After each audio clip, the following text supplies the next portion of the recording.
Hello student, रसायन विज्ञान की इस क्लास में आपका स्वागत है। स्टूडेंट, आज की इस क्लास में हम जैसा कि पिछली क्लास में हमने हाइड्रोजन के परमाणु मॉडल के बारे में पढ़ा था, जैसा कि यानी कि जो बोहर ने उस हाइड्रोजन के परमाणु मॉडल के लिए कौन कौन सी बातें कही थी उसके बारे में विस्तारित रूप से हमने अध्ययन किया था। आज की इस क्लास में हम उस परमाणु मॉडल यानी कि बोहर ने उस हाइड्रोजन परमाणु के लिए कौन कौन सी बातें कही थी, उन बातों का जो निष्कर्ष है वो हम आज की इस क्लास में लिखने वाले हैं। तो हमारा टॉपिक है स्टूडेंट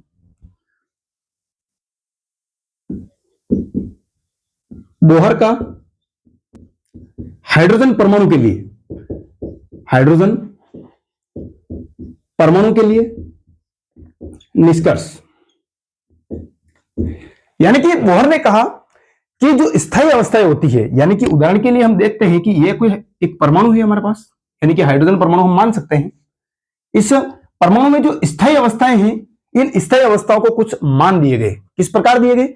यानी कि अगर पहला ऊर्जा स्तर है तो उसको n नाम दिया, यानी कि n इज इक्वल टू 1, यानी कि स्थायी अवस्थाओं को n इज इक्वल टू 1, 2, 3, 4 इस प्रकार आगे बढ़ते हुए, यानी कि किसी परमाणु में जैसे जैसे ऊर्जा कोषों की संख्या बढ़ेगी वैसे वैसे n का मान जो है वो बढ़ता जाएगा, n इज इक्वल टू 3 इस प्रकार इसके मान आगे बढ़ते जाएंगे। तो हमारा सबसे पहला पॉइंट है स्टूडेंट कि परमाणु में स्थायी अवस्थाओं को n द्वारा प्रदर्शित किया जाता है, जिसमें n का मान 1, 2, 3, 4 इस प्रकार आगे बढ़ता हुआ अनंत मान तक हो सकता है, यानी कि इन्फिनिट मान तक हो सकता है। हमारी अगली बात जो होगी स्टूडेंट, यानी कि जैसा कि परमाणु के नाभिक से लेकर उसकी जो अंतिम कोश है, यानी कि नाभिक से अंतिम कोश तक की जो दूरी है उस दूरी को हम त्रिज्या कहते हैं, जैसा कि हम जानते हैं। तो परमाणु त्रिज्या को, यानी कि स्थायी अवस्था, यानी कि ये अवस्था सारी स्थायी है, तो इन अस्थायी अवस्थाओं की जो त्रिज्या है उस त्रिज्या को कौन से सूत्र द्वारा प्रदर्शित किया जाता है? उसके लिए एक सूत्र दिया गया है स्टूडेंट कि स्थायी अवस्था की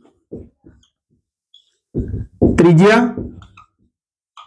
हमारे पास होगी student Rn is equal to n square a naught, यानी कि इसकी त्रिज्या का मान होगा स्थायी अवस्था की 52.9 पिकोमीटर, यानी कि एक निश्चित मान दिया गया है। अब यहां पर एक समझने वाली बात है कि परमाणु में जैसे कि यानी कि हाइड्रोजन परमाणु है तो उसकी ये स्थायी वाली अवस्था हो गई।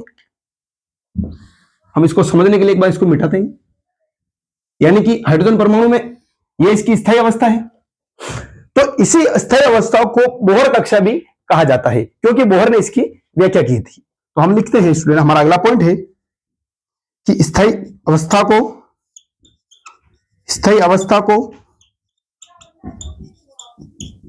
बोहर कक्षा कहा जाता है, तथा इसी कक्षा में हाइड्रोजन परमाणु का इलेक्ट्रॉन पाया जाता है।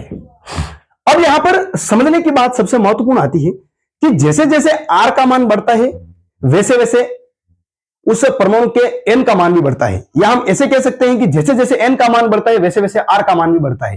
किस प्रकार बढ़ता है इस बात को समझे आप कि n का मतलब हो गया कि कक्षा और R का अर्थ हो गया त्रिज्या, यानी कि जैसे जैसे परमाणु में, यानी कि शुरुआत में हम देखते हैं कि एक ही कक्षा है तो उस कक्षा की नाभिक से लेकर दूरी माना कि 1 सेंटीमीटर है, हम उदाहरण के लिए मान सकते हैं। अगर जैसे जैसे हमारे पास ये कक्षाओं की संख्या बढ़ेगी तो पहले ये कक्षा बढ़ेगी तो इसका मान माना कि 2 सेंटीमीटर हो गया, उसके बाद 3 सेंटीमीटर नाभिक से हो गया। तो इसका अर्थ यह हुआ कि जैसे जैसे ऊर्जा स्तरों की, जैसे जैसे कक्षाओं की संख्या बढ़ेगी वैसे वैसे परमाणु की त्रिज्या का मान भी बढ़ेगा। तो हमारा अगला पॉइंट है स्टूडेंट, हम लिखते हैं कि पॉइंट नंबर 5, जैसे जैसे n का मान बढ़ेगा वैसे वैसे R का मान भी बढ़ेगा, यानी कि मुख्य क्वांटम संख्या के मान में वृद्धि होने पर परमाणु की त्रिज्या का मान में भी वृद्धि होगी। हमारा अगला पॉइंट है स्टूडेंट कि ये जो सारी स्थायी अवस्थाएं हैं, इन स्थायी अवस्थाओं की जो ऊर्जा है, उस ऊर्जा को किस सूत्र द्वारा प्रदर्शित किया जाता है? तो उसके लिए एक सूत्र दिया गया है कि स्थायी अवस्था की ऊर्जा, स्थायी अवस्था की ऊर्जा। अब इस ऊर्जा के लिए एक सूत्र दिया गया है, यानी कि En is equal to minus R H कोष्टक, इसके अंतर्गत 1/n², और इसको जूल में दिया गया है, यानी कि इस ऊर्जा को जूल में मापा जाता है। अब आर एच जो है वो एक मान है, यानी कि एक वैज्ञानिक थे जिनका नाम था रिडरबर्ग। तो रिडरबर्ग ने अपना एक मान दिया जिसका नाम था रिडरबर्ग स्थिरांक। तो हम लिखेंगे इसको कि minus R H is equal to Rydberg स्थिरांक, जैसा कि एन का आपको पता है कि जो स्थायी अवस्था के बारे में बताया गया है। उसके बाद ई एन जो इसकी स्थायी अवस्था की ऊर्जा है, एक मान लिया गया है, तो हम लिखेंगे रिडरबर्ग स्थिरांक। अब यहां पर स्टूडेंट कुछ कंडीशन देखते हैं कि उन कंडीशन के आधार पर हम इस सूत्र को हल करने का प्रयास करते हैं। तो हमारे पास एक कंडीशन है जिसमें स्थायी अवस्था का मान 1 है, यानी कि मुख्य क्वांटम संख्या का मान 1 है, यानी कि n इज इक्वल टू 1 है। तो हम लिखते हैं कि E1 इज इक्वल टू, सूत्र का मान रखेंगे रिडरबर्ग स्थिरांक का जो जैसा कि इसका नाम हो गया रिडरबर्ग स्थिरांक। अब इसका जो मान है वो दिया गया है -2.18 इंटू 10⁻⁻18। तो हम इस सूत्र का मान रखेंगे -2.18 इंटू 10⁻⁻18 जूल हो गया। 1 जैसा कि हमने देखा है कि n का मान 1 है, तो हम इसको 1² कर देंगे। इसको हल करते हैं तो जैसा का जैसा प्राप्त हो जाएगा। तो E1 is equal to -2.18 into 10⁻⁻18 joule हमको प्राप्त हो जाता है। लेकिन इस कंडीशन को हम थोड़ा चेंज करते हैं। जब हम देखते हैं E2 इज इक्वल टू, यानी कि उसमें मुख्य क्वांटम संख्या का मान अगर 2 है तो उसका आंसर क्या होगा, उसके लिए देखते हैं हम -2.18 इंटू 10⁻⁻18 जूल 1/2²। इस प्रकार से हम इस सूत्र को लेंगे। जब हम इसको हल करते हैं E2 इज इक्वल टू लगभग इसका चौथा भाग हो जाएगा, यानी कि -0.545 इंटू 10⁻⁻18 जूल इसका मान प्राप्त हो जाएगा। एक बार स्टूडेंट आप इसको नोट कीजिए या आप स्क्रीनशॉट भी ले सकते हैं।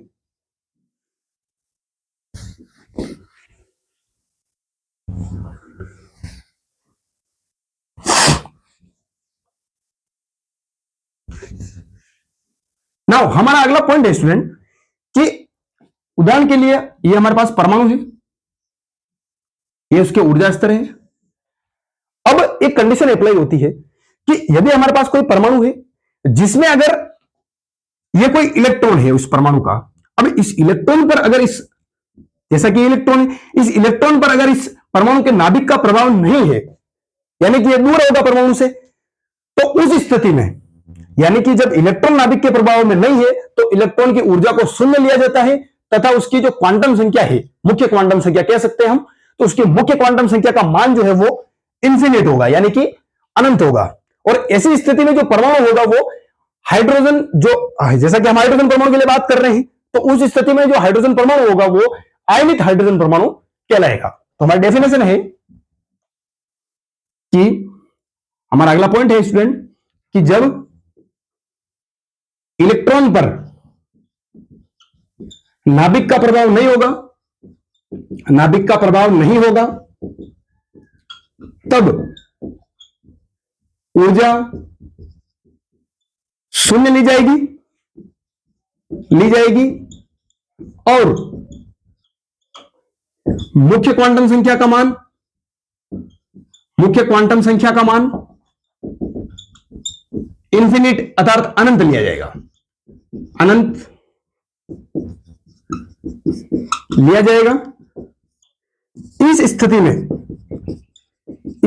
में परमाणु, हाइड्रोजन परमाणु आयनित हाइड्रोजन परमाणु कहलाएगा। ठीक है स्टूडेंट। अब हमारा अगला पॉइंट कहता है स्टूडेंट यहां पर कि हमारे पास जैसे कि एक परमाणु की संरचना है। अब यहां पर हमने एक मान पढ़ा था इसके अंतर्गत कि रीडेबल स्थिरांक का जो मान है वो ऋणात्मक क्यों होता है, किस प्रकार, जैसा कि हमने इस प्रकार इसको प्रदर्शित किया था, तो इसका मान ऋणात्मक ही क्यों होता है।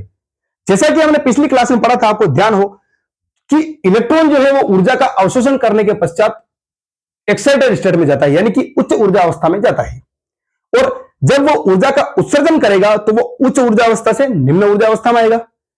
तो यह कंडीशन किसके लिए बोला गया इसको कि जब इलेक्ट्रॉन उच्च ऊर्जा अवस्था से निम्न ऊर्जा अवस्था में आएगा तो ऊर्जा का उत्सर्जन करेगा, अर्थात वो निम्न ऊर्जा अवस्था में आएगा, जिसके कारण उसकी ऊर्जा का ह्रास होगा, ऊर्जा खत्म होगी। इस कारण से इस मान को रीडेबल मान के स्थिरांक को जो नाम मान दिया गया, इस मान को ऋणात्मक रूप से लिया गया। तो हम लिखेंगे स्टूडेंट पॉइंट नंबर 2, रीडबर्ग स्थिरांक का मान इलेक्ट्रॉन के ऊर्जा उत्सर्जन के कारण ऋणात्मक लिया गया है। अब यहां पर दो बातें आती है कि एक तो इलेक्ट्रॉन की ऊर्जा शून्य है और एक मुख्य क्वांटम संख्या का जो मान अनंत है। ये दो बातें ही उस परमाणु के स्थायित्व को बताती है कि वो परमाणु स्थायी होगा या अस्थायी होगा। तो हमारा अगला पॉइंट है कि मुख्य क्वांटम संख्या तथा इसके साथ ही इलेक्ट्रॉन का शून्य ऊर्जा मान उस परमाणु के स्थायित्व को बताता है। नाउ हमारा अगला पॉइंट स्टूडेंट कि जो बोहर का जो परमाणु मॉडल दिया गया है हाइड्रोजन परमाणु के लिए, यह उन परमाणुओं पर भी लागू होता है जिनके पास केवल एक इलेक्ट्रॉन है। किस स्थिति में होगा, जैसा कि हाइड्रोजन परमाणु के समान और अन्य भी परमाणु है, हीलियम, हम इसको इस प्रकार लिख सकते हैं, sorry student, helium plus lithium plus 2, इस प्रकार जो परमाणु है इनमें एक इलेक्ट्रॉन होता है, इसीलिए इन पर भी ये परमाणु सिद्धांत जो है वो लागू होता है। अब इस प्लस माइनस का जो कॉन्सेप्ट है वो हम आगे आने वाली जो कक्षाएं है, जैसा कि हम रासायनिक बंधन जो चैप्टर आने वाला है उस चैप्टर में हम विस्तारित रूप से उसका अध्ययन करेंगे। तो हम लिखेंगे पॉइंट नंबर 4 होगा स्टूडेंट हमारे पास कि बोहर मॉडल उन परमाणुओं पर भी लागू होता है जिन पर केवल एक इलेक्ट्रॉन है, उदाहरण हीलियम प्लस लिथियम प्लस 2, इस प्रकार और कई उदाहरण इसके हो सकते हैं। अब हम बात करते हैं कि इन परमाणुओं की स्थिति में जब परमाणु की स्थायी अवस्था की ऊर्जा का सूत्र है वो किस प्रकार होगा, उस सूत्र को हम लिखेंगे, यानी कि स्थायी अवस्था की ऊर्जा वो होगी En is equal to minus RH, जो कि रीडेबल स्थिरांक का मान है। इसको हम लिखेंगे Z² अपॉन N², और इसको हम जूल में प्रदर्शित करेंगे। अब इसके साथ ही हम बात करते हैं कि त्रिज्या किस प्रकार होगी, तो त्रिज्या का मान होगा Rn इज इक्वल